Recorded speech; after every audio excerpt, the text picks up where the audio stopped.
தமிழ் தலைவாச தோற்கடிக்கிறது வேற யாருமே இல்லங்க. தமிழர்கள் தான்.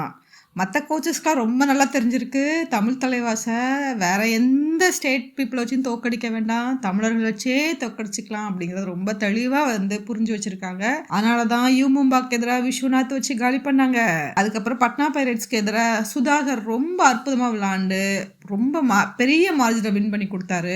ஜெய்ப்பூர் பிங்க் பேந்தர்ஸ்க்கு எதிரா அஜித் ஒத்த பாயிண்ட்ல வின் பண்ணி கொடுத்தாரு. அவரோட கடைசி ரைடு ரொம்ப முக்கியமான ரைடு, ஒரு பெரிய டர்னிங் பாயிண்ட் ஆஸ் வெல். மத்த எல்லா கோச்சுக்கும் ரொம்ப நல்லா தெரிஞ்சிருக்கு தமிழர்களை வச்சே தமிழ் தலைவாச காலி பண்ணிடலான்னு. இன்னைக்கு நடக்க போற மேட்ச் தமிழ் தலைவாஸ் வெஸ் ஹரியானா ஸ்டீலர்ஸ். இது ரொம்ப ரொம்ப முக்கியமான மேட்ச் தமிழ் தலைவாஸ்க்கு. ஏன்னா ஹோம் கிரவுண்ட்ல தமிழ் தலைவாஸ் 2 தோல்விகள் கண்டினியூஸா. இந்த போட்டியில வெற்றி பெறணும் அப்படின்னு கண்டிப்பா ரசிகர்களுக்கும் தமிழ் தலைவாஸ்க்கும் மிகப்பெரிய எதிர்பார்ப்பு இருக்கும். வாங்க நம்ம ப்ரெடிக்ஷனுக்குள்ள போயிடலாம். அதுக்கு முன்னாடி நம்ம சேனலை சப்ஸ்கிரைப் பண்ணாதவங்க சப்ஸ்கிரைப் பண்ணிக்கோங்க.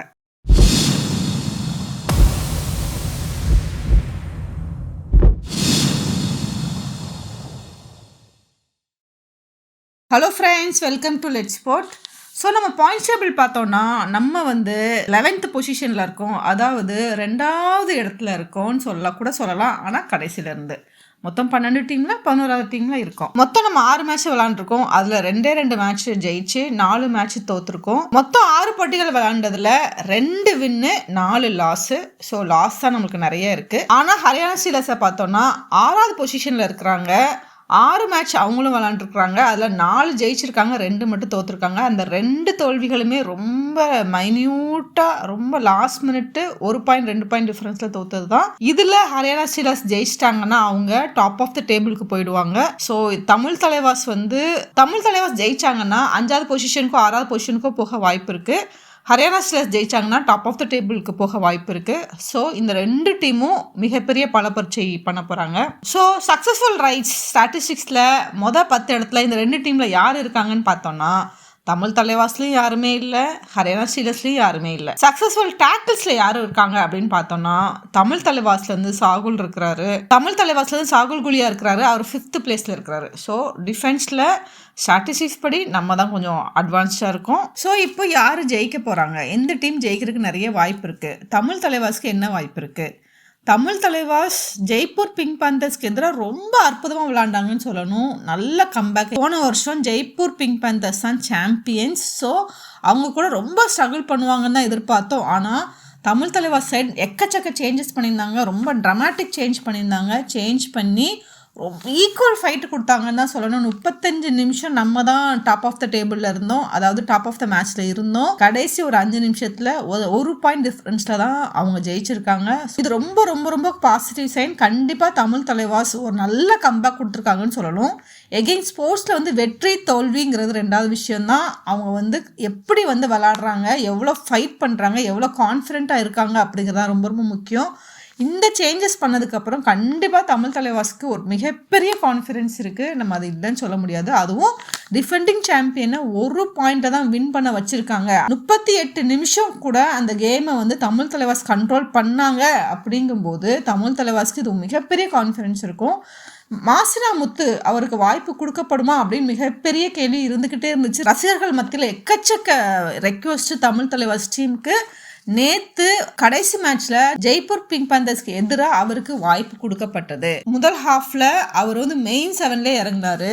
ஆனால் அவர் போன 4 ரைடுமே பாயிண்ட்ஸ் எடுக்க முடியல. அவர் ஒரு ப்ரெஷருக்குள்ளே போய் கேமை ஸ்லோ பண்ணுறாரு.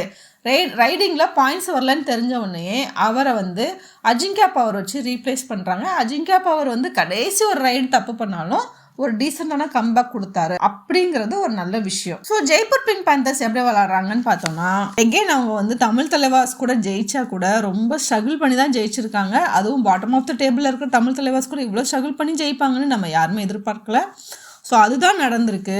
ஜெய்ப்பூர் பிங்க் பேந்தர்ஸ் தோத்தது மட்டும் இல்லை, அஜித்தை நம்ம பாயிண்ட்டை எடுக்க விடலை, ரொம்ப ஸ்ட்ரகிள் பண்ணார். ஐ திங்க் கடைசியில் ஒரு 2 ரைடில் தான் தமிழ் தலைவாஸ் பண்ண ஒரு சில தவறுகளில் தான் அவர் பாயிண்ட் எடுத்தார். மற்றபடி அஜித்து ரொம்ப ஸ்ட்ரகிள் பண்ணார். அவரால் பாயிண்ட் நினைத்தபடி எடுக்க முடியவில்லை. இது தமிழ் தலைவாஸ் ஒரு பெரிய ப்ளஸ்ஸு. இதுக்கு மேலே ஒரு பெரிய ப்ளஸ் இருக்குங்க. அபிஷேக் எக்ஸலண்ட்டாக விளாண்டார். அவர் தான் அஜித்தை ஃபுல்லாக கண்ட்ரோல் பண்ணார். அந்த அளவுக்கு ஒரு கம்பேக் கொடுத்துருக்கிறாரு. இந்த ஃபார்மில் அபிஷேக் மெயின்டைன் பண்ணார்னா ஹரியானா ஸ்டீலர்ஸ்க்கு எதிராக தமிழ் தலைவாஸ் ஜெயிக்கிறதுக்கு நிறைய வாய்ப்பு இருக்குது.